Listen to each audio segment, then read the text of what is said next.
Hi friends இது வந்து MP YouTube channel. இன்னைக்கு நம்ம என்ன பார்க்க போறோம்னா என்னோட ஸ்டைல்ல மீன் குழம்பு மீன் வறுவல் தான் இன்னைக்கு பார்க்க போறோம். நம்ம வீடியோ பார்க்கலாம்.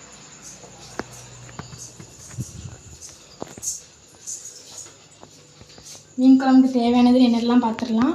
தக்காளி, சின்ன வெங்காயம், மிளகாய், மாங்காய், பூண்டு, ஒரே ஒரு பல்லாரி, சரியா? அப்புறம் மீன் குழம்புக்கு வீட்டில் அரைச்ச மசாலா, உங்கள் தேவைக்கு தகுந்த மாதிரி வத்தத்தூள் போட்டுக்கோங்க. தேவைக்கு தகுந்த மாதிரி உப்பு, புளி,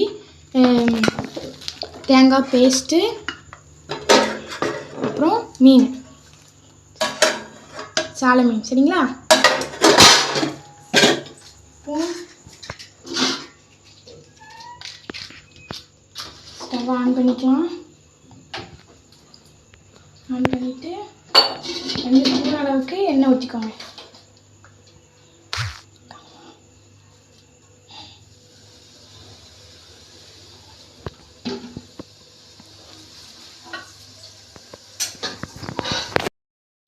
ஃப்ரெண்ட்ஸ், நம்ம இந்த அளவுக்கு நல்லா கிளறி கொடுத்தாச்சு. இப்போ நம்ம வீட்டில் அரைச்ச குழம்பு மசாலாவை போட்டுக்குவோம். அது அடியில் பிடிக்காத அளவுக்கு நம்ம களைச்சி வச்ச புளி தண்ணி கொஞ்சம் ஊற்றிக்குவோம். கொஞ்சமாக ஊற்றி கிளறி விடுங்க. கரைச்சி வச்ச புளி தண்ணியை ஊற்றிட்டு உங்களுக்கு தேவையான அளவு தண்ணி ஊற்றிக்கோங்க. நல்லா கிளறி விட்டுட்டு அப்புறம் தண்ணி ஊற்றுங்க. நல்லா கிளறி விட்டுட்டோம். அப்புறம் தேவையான அளவு தண்ணி ஊற்றுங்க. தண்ணி ஊற்றிட்டு நல்லா கிளறி விடுங்க. நல்லா கொதிக்க விடுங்க. மசாலா வடை போகிற வரைக்கும் நல்லா கொதிக்க விடுங்க. இப்போ நம்ம மூடி வைக்கலாம்.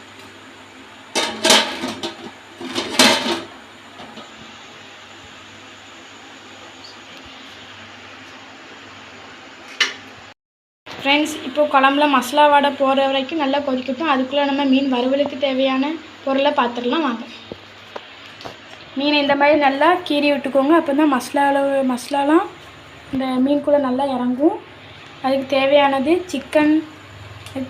சிக்கன் பொரிக்கிற மசாலா கொஞ்சம் போட்டுக்கோங்க.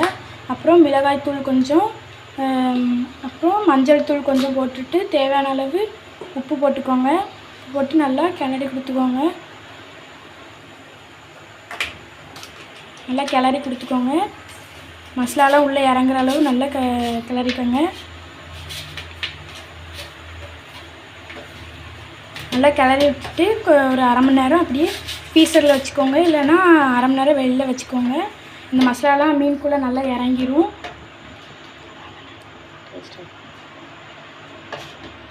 நல்லா டேஸ்ட்டாக இருக்கும். அப்போ தான் நல்லா மசாலாலாம் உள்ளே இறங்கி அப்போ தான் நல்லா டேஸ்ட்டாக இருக்கும். இந்த மெத்தட்லேயே செய்யுங்க. அப்போ தான் ரொம்ப டேஸ்ட்டாக இருக்கும். நல்லா மீனில் இறங்குற மாதிரி நல்லா கிளறி கொடுத்துக்கோங்க. இந்த மாதிரி நல்லா கிளறி கொடுத்துக்கோங்க. இப்போ நம்ம இதை அரை மணி நேரம் அப்படியே வச்சிடலாம். இப்போ நம்ம ஓப்பன் பண்ணி பார்க்கலாம். மசாலா வாடை நல்லா போயிடுச்சு. இப்போ நம்ம தேங்காய் பேஸ்ட்டை போட்டுக்கலாம். போட்டுட்டு நல்லா கிளறி விட்டுக்கோங்க. கிளறி விட்டுட்டு குழம்பு ஒரு பக்கம் கொதிக்கட்டு. இப்போ நம்ம மீன் ஃப்ரையை ரெடி பண்ணிக்கலாம். இன்றைக்கி நம்ம தோசைக்கல்ல தான் ஃப்ரை பண்ண போகிறோம். எண்ணெய் ஊற்றிக்கோங்க. எண்ணெய் ஊற்றிட்டு அது நல்லா சூடாகட்டு. ஃப்ரெண்ட்ஸ், இப்போ எண்ணெய் நல்லா சூடாகிட்டு இப்போ மீனை வச்சிடலாம்.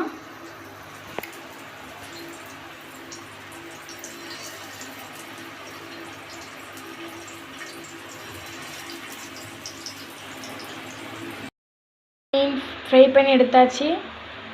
அப்புறம் தாளிப்புக்கு தேவையானதை இப்போ பார்த்துடலாம். எண்ணெய் ஊற்றிக்கோங்க.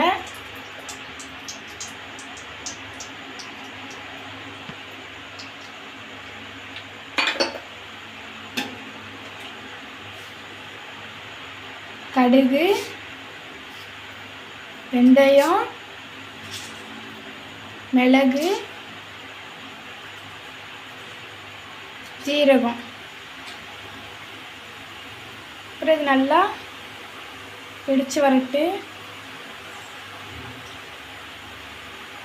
இப்போ பூண்டு போட்டுக்கணும்.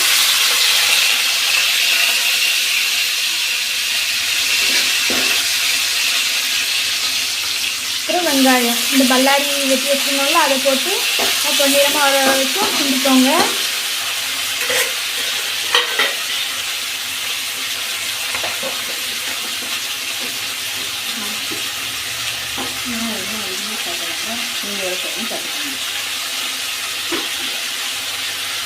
நான் எண்ணெய் அதிகமாக சேர்க்க மாட்டேன். நீங்கள் எவ்வளோ சேர்த்துக்கணுமோ அவ்வளோ சேர்த்துக்கோங்க.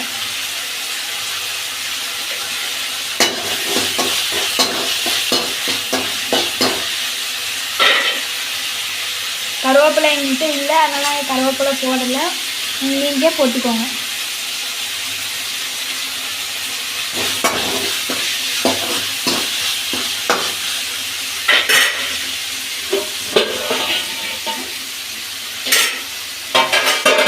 நல்லா குழம்பு கொதிக்குது.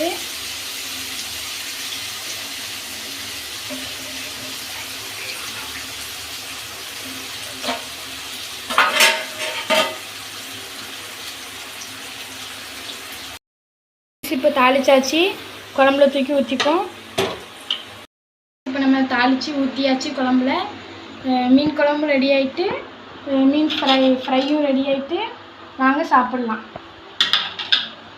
இந்த வீடியோ உங்களுக்கு பிடிச்சிருந்தா லைக் பண்ணுங்கள், ஷேர் பண்ணுங்கள், கமெண்ட் பண்ணுங்கள், சப்ஸ்கிரைப் பண்ணுங்கள். பாய். நெக்ஸ்ட் வீடியோவில் பார்க்கலாம். உங்களுக்கு என்ன வீடியோ வேணும்னு கமெண்டில் சொல்லுங்கள்.